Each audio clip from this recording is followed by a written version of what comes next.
இளம் வயதினருக்கும் எந்தவித ஒரு பழக்க வழக்கங்களும் இல்லாதவர்களுக்கும் இது மாதிரி மாரடைப்பு திடீரென வருது.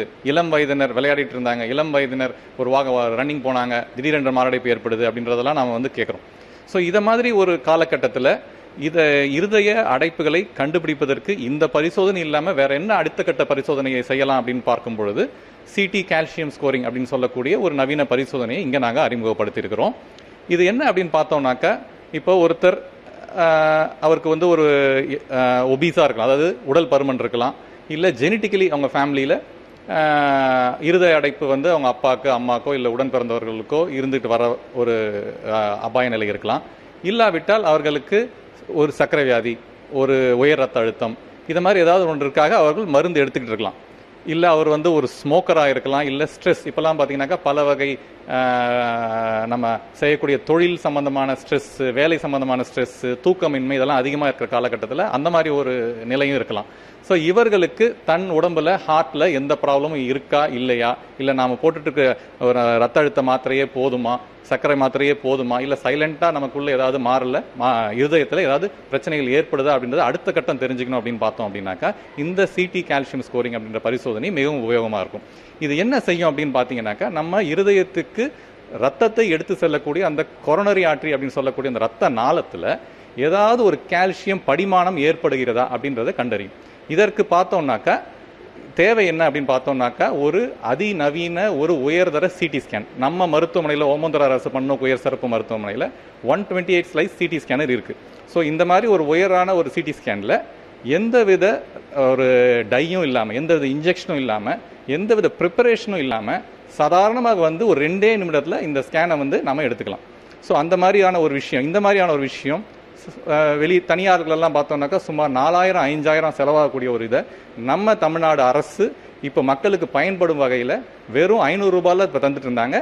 அதற்கும் இப்போ முழுடல் பரிசோதனை வரக்கூடிய மக்கள் வந்து இதை வந்து அந்த தொகுப்பிலேயே செஞ்சுக்கிற மாதிரி இப்போ அந்த தொகுப்பிலேயே வந்து நம்ம இந்த பேக்கேஜில் கொண்டு வரும்பொழுது இது காரணம் எந்த கட்டணமும் இல்லாமல் இப்போ தொகுப்பிலேயே இதை செஞ்சுக்கிற மாதிரி ஒரு ஜியோவை கொடுத்துருக்குறாங்க.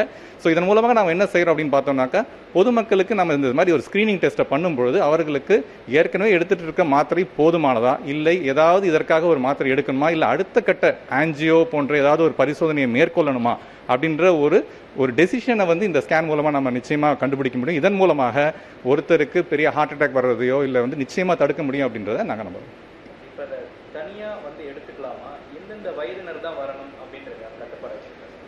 இப்போ நம்ம அரசு மருத்துவமனையில் இருதயத்துறையில் அப்படின்னு பார்த்தோம்னாக்கா 30-35 வயதினருக்கே பல பேருக்கு நம்ம ஆன்ஜியோ பண்ணி ஸ்டென்டிங் போடுறோம். 35-40 வயதிலே பல பேருக்கு பைபாஸ் சர்ஜரி பண்ணுற அளவுக்கு நம்ம மருத்துவமனையிலே செஞ்சுட்டு இருக்க நிலையை பார்க்கும் பொழுது இந்த குறிப்பிட்ட வயதினர்கள் தான் இந்த பரிசோதனையை பண்ணிக்கணும் அப்படின்றது உறுதியாக வரையிட்டு சொல்லவே முடியலைங்க.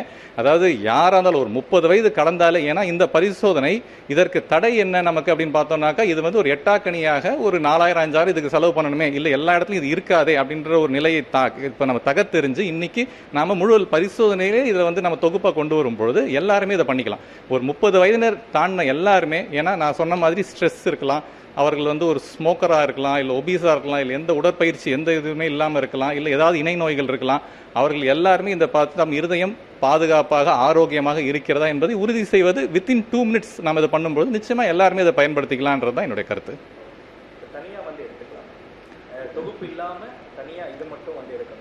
இப்போ இந்த கால்சியம் ஸ்கோரிங் வந்து இந்த ரிப்போர்ட்டை வச்சு ஒரு இருதய டாக்டர் பார்க்கும் பொழுது இவர்களுக்கு இந்த மருந்து போதுமா இல்லை வேற மருந்து வேணுமா அப்படின்றது ஒரு முக்கியமான ஒரு டெசிஷன் எடுக்கணும். அது மட்டும் இல்லாமல் இதன் கூட இசிஜி, எக்கோ போன்ற மற்ற பரிசோதனைகளையும் ஒப்பிட்டு பார்த்து தான் இதற்கான ஒரு முடிவை சொல்ல முடியும். அதனால இப்போ வந்து மருத்துவரின் பரிந்துரையின் பேரில் தனியாக அதை வந்து எடுத்துக்கலாம். நம்ம முழுடல் பரிசோதனை மேல மருத்துவர்கள் இருக்கிறாங்க. இந்த ரிப்போர்ட்டையும் மற்ற ரிப்போர்ட்டையும் அவர்கள் ஒப்பிட்டு பார்த்து அவர்கள் வந்து முறையான வழிகாட்டுதலை மக்களுக்கு கொடுப்பாங்க. அதனால மக்கள் தானாக வந்து இதை எடுத்துக்கிறத விட ஒரு மருத்துவரின் ஒரு பரிந்துரையின் பேரில் இதை எடுத்துக்கிறது தான் சிறப்பாக இருக்கும்.